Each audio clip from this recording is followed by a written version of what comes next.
There we are. All right, so basically, as you know, you're going to be doing the classical model. That's the method that you're going to be following. Now, you know that in the classical methods or the classical models, there are actually several different methods. The one we're looking at right now, your textbook just lists as the ancient rhetoric, and that's fine enough. Traditional rhetoric, ancient rhetoric, however you want to think of that. There are a couple of other models there, a couple of other methods in this this group of classical methods, and we will look at those as the time comes, but we will be focused here on the classical method that is going to focus on the old Greek terminology.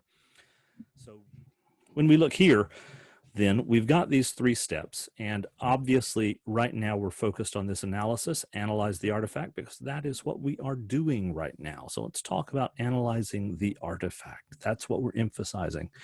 Remember, there are steps you're going to take.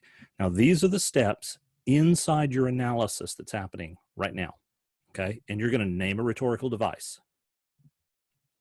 Step one. Step two, you're going to tell how that rhetorical device generally functions. That means you're going to give us a definition of what that rhetorical device is, and you're going to tell us, what does it usually do? What do rhetoricians do with it? And we want here just as a general discussion, okay? It's all about the device itself at that point. Then your next step, we move to your specific artifact, and you tell us about the device inside your artifact and how it's working there. Okay, that's these two steps here and here. Tell how the device generally functions, tell how the device functions in your specific artifact. Those two steps are the bulk of your discussion when you're doing analysis. Finally, what you'll do, and I want to emphasize here, I cannot emphasize enough, suggest how the presence of that device is nudging the audience toward the thesis, but just suggest right now. Don't try to explain it, just give a hint. Just make the tiniest, simplest, smallest suggestion, okay? Because when we get into this idea of how this device is moving the audience toward the thesis, and we begin to unpack that in more depth, that's going to be that bridge that's going to carry us over into the judgments we'll be making, okay? So that's the bridge that carries us forward. All right, so great. That said, we found ourselves, okay, great, that's what I'm supposed to do. I know it's all about rhetorical devices, but I don't know what a rhetorical device is. So what am I supposed to do with that? Fact is an artistic or crafted, there's artistry involved. There's some kind of artistry or crafting of language or of a material object too, sometimes, but for us, it's of language, by a rhetor to move an audience toward the telos or the purpose of that rhetorical artifact. That's a rhetorical device. Anything that has been crafted, designed to move an audience toward the telos or purpose of that rhetorical artifact. That is our definition of a rhetorical artifact. That's what we're looking at. Now, the key here, of course, is that idea of telos or purpose. And just to remind you, we said very quickly, and we'll just breeze through these right now, we said, there are very general purposes that rhetorical artifacts are crafted to fulfill. And then there are very specific purposes. Let's look at each of those in sequence. So, general purposes.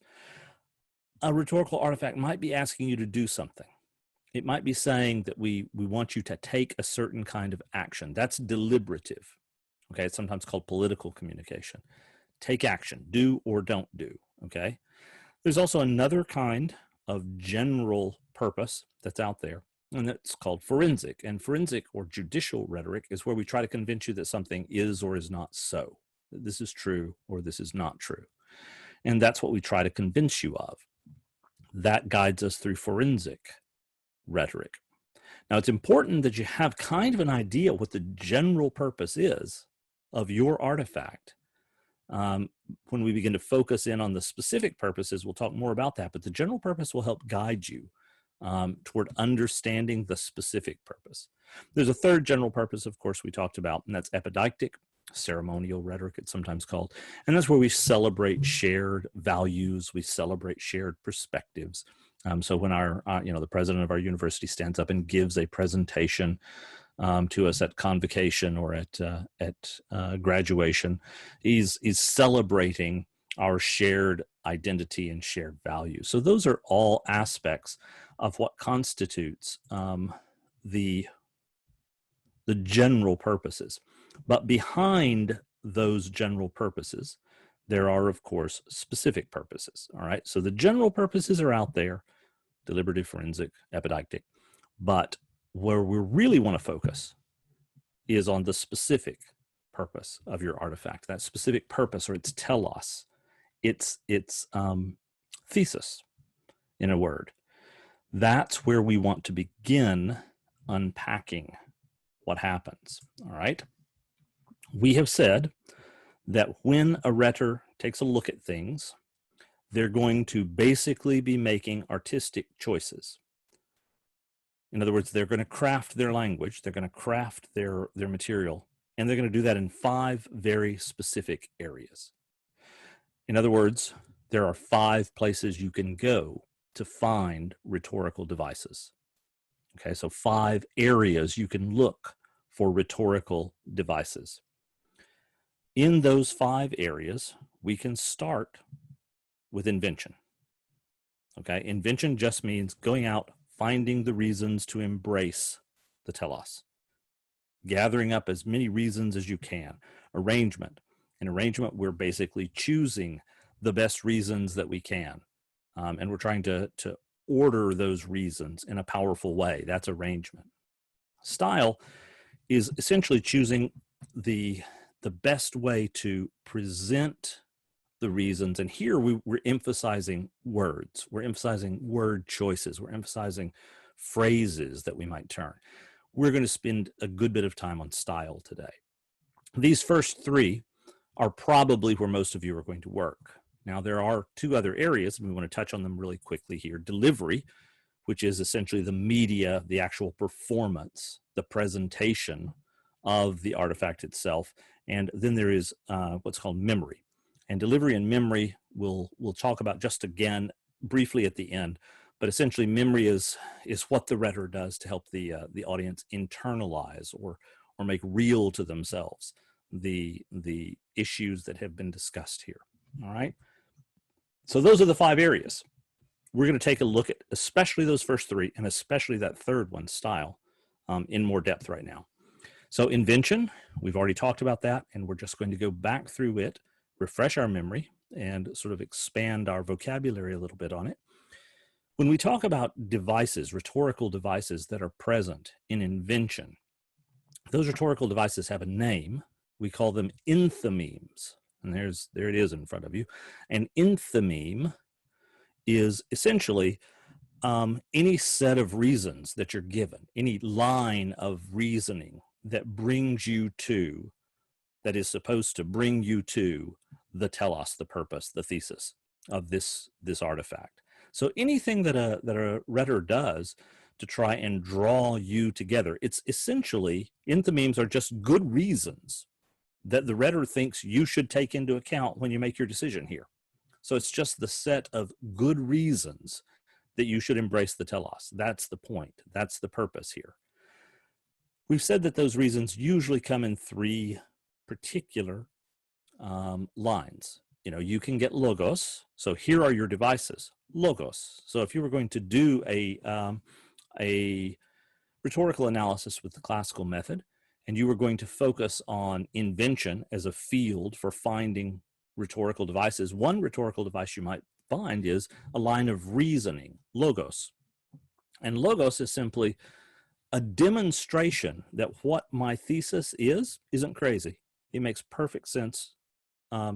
I've got really excellent, rational, thoughtful, considered reasons for saying this is true, or you ought to do this, or this is, why we're all together and share these values. Okay.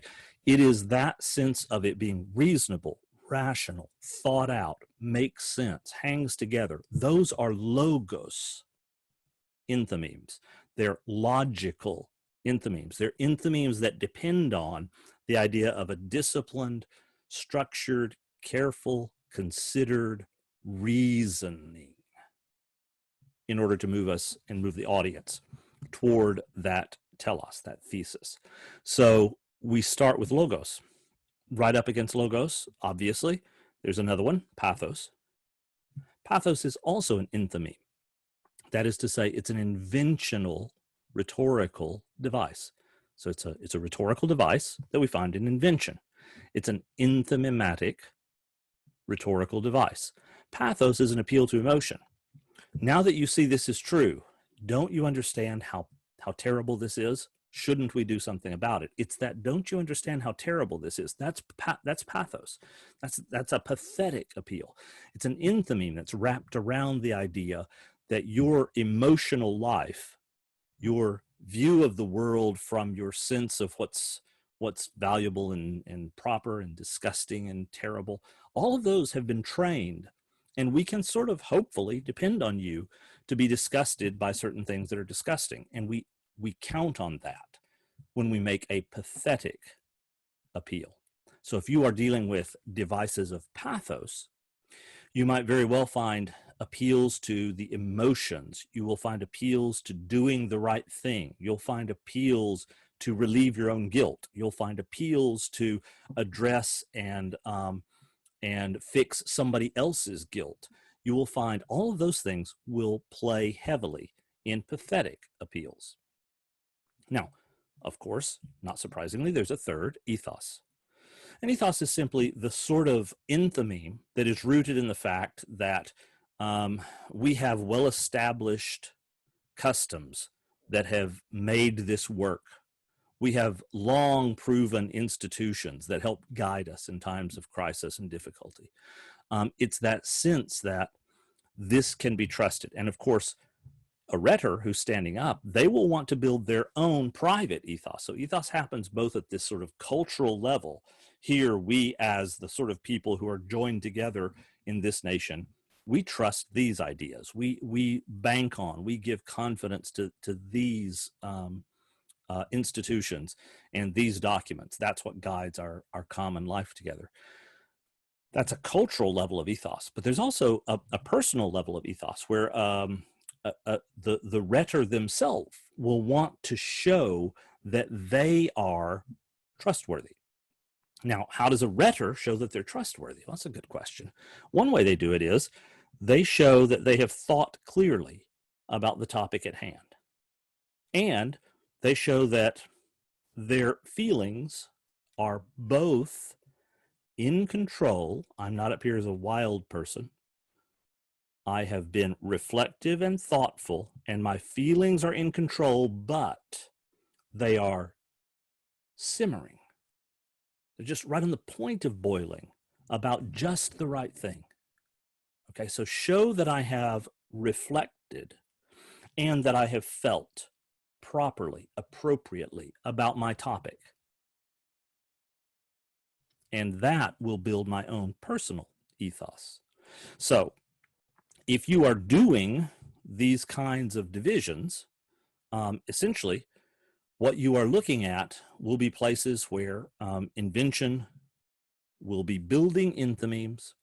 Those enthymemes are essentially lines of reason. They're good reasons to embrace something.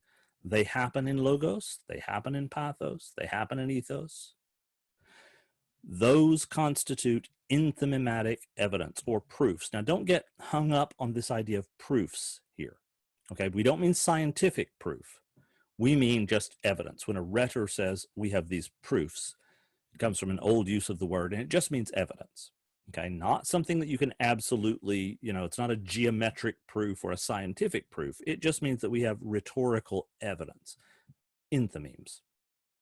Now, you could, as a critic, you might pick up this idea of ethos and you might say, hey, what devices, what ethos, what ethical devices, what enthymemes of ethos do I find where the rhetor is building their personal ethos?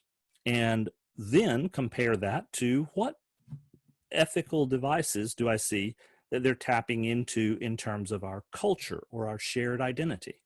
What's going on with that? So how do they build this sense that you can trust me and we're all in this together? Maybe that's a tension in your piece.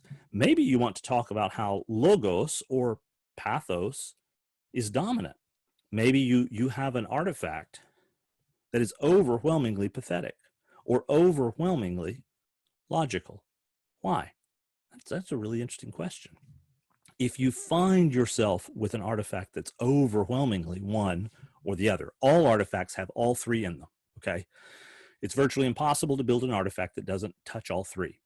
But if you have an artifact that's overwhelmingly heavy on one of these three, begin in the back of your mind. You don't have to answer that in analysis. You should not try to answer that in analysis, but you should be thinking in the back of your mind, why am I seeing so much pathos? Why am I seeing so much logos? Question. The analysis certainly points out, here is logos, and here's how this logos is functioning. And it's very interesting because there are an overwhelming number of logical enthymemes in this artifact. Okay, that's all analysis. Okay, analysis is straightforward. Remember, analysis, like description, shouldn't be open to a lot of debate. There are a million things you can do in analysis, but there isn't really any room for interpretation. There isn't any room for a judgment call. If you say this artifact is overwhelmingly logical, or this artifact is overwhelmingly pathetic in its appeals, then if I were to hand your artifact off to somebody else and say, hey, which is heavier here, logos, pathos, or ethos? They should read it and come to the same conclusion. Analysis is not open for discussion or debate. You're still telling me things that are there. Now, you may choose to focus on logos, and somebody else may choose to focus on style.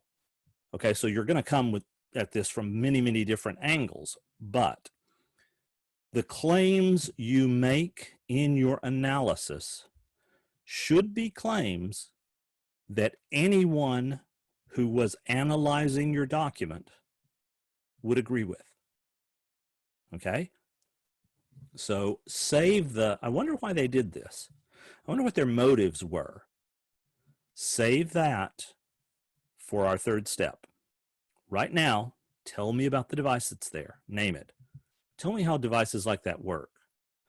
Show me how they're working inside your device and just suggest to me how that kind of would help an audience move toward the tell us.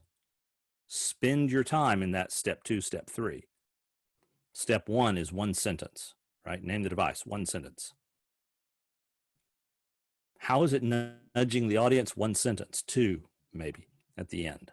Those will be sentences you'll come back to and expand later. Why? But now there are 2 whys here. There are 2 ways to hear why. How does this help the audience move toward the thesis? Okay, that's legitimate analysis. Why would the rhetor have chosen to make things pathetically heavy instead of tipping more into logos, I wonder? That's where you're getting into interpretation and analysis. So don't talk to me about motives.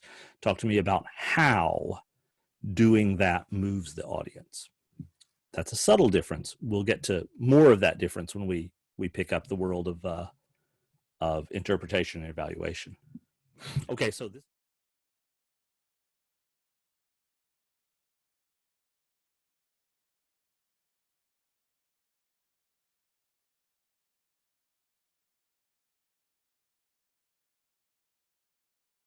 So sometimes you get things that look like logical appeals, but when we start reading between the lines, we discover, That's actually a pathetic appeal.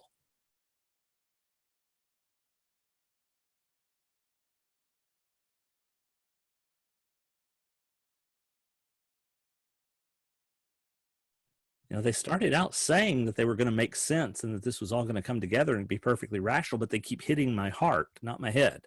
Okay, so that's something that a critic goes out, explores, finds, discovers. Okay, so we kind of had invention. We've sort of beaten invention to death. Let's talk a little bit about arrangement here. So arrangement is the second. We said there are 5 areas in which the rhetor is going to be making choices and building devices. Okay, arrangement is another one, and it's a really interesting area, but we're going to go through it really quickly, and I want to make a couple of quick points here. One, there are about 6 of these, 5, 6 of them, 6 if we count right. So basically, it may be that you have a problem solution. It may be that your artifact is out there to compare one thing to another, or tell what the similarities or differences are, compare and contrast. That's another way to arrange the material inside the artifact. You could be talking about causes. How did we get here? What caused this to happen? Or your rhetor may be talking about what they're going to do next, right? what will flow from this? What will the effect of our actions be? That's another kind of arrangement. Sometimes you'll be given chronological arrangements. This step led to this step, led to this step. This is how the murder happened. And you get the countdown on the clock. Also, geographic arrangements. Here we're going to talk about economic disparities, and we're going to look at the South, the West, and the Northeast. Okay, well, that's a geographic or a spatial arrangement.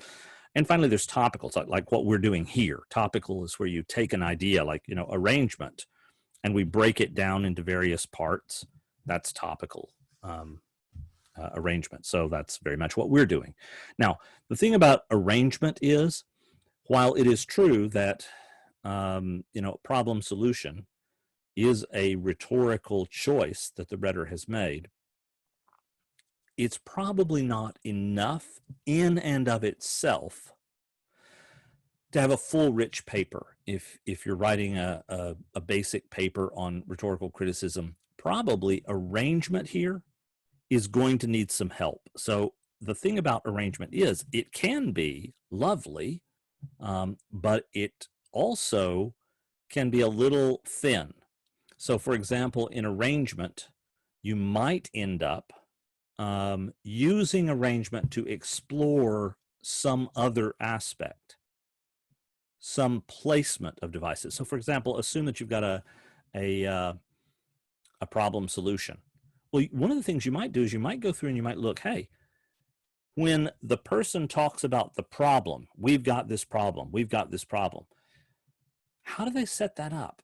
How do they convince you what this problem is? How do they convince you about the seriousness of the problem? Is it because there are logical appeals? Or are the appeals pathetic? Or are the appeals citations of authority? Are they ethical appeals?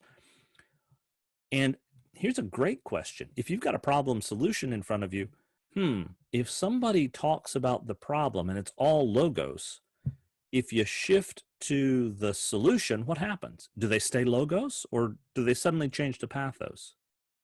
Okay, now that's the kind of thing that's really interesting, and that tells us something about how this message works. So logically, I explain the problem until you're frustrated or riled up, and then I hit you emotionally with appeals about the solution. That's a standard problem solution. That's a standard way to use problem solution in your analysis. So think about how your particular device, your particular artifact is arranged, and think about whether or not that helps you understand these other sorts of appeals that we're talking about: logos, pathos, ethos, for example. All right, so those are 2 arenas. We've talked about invention, we've talked about arrangement. Where we want to spend the rest of our time today is on style.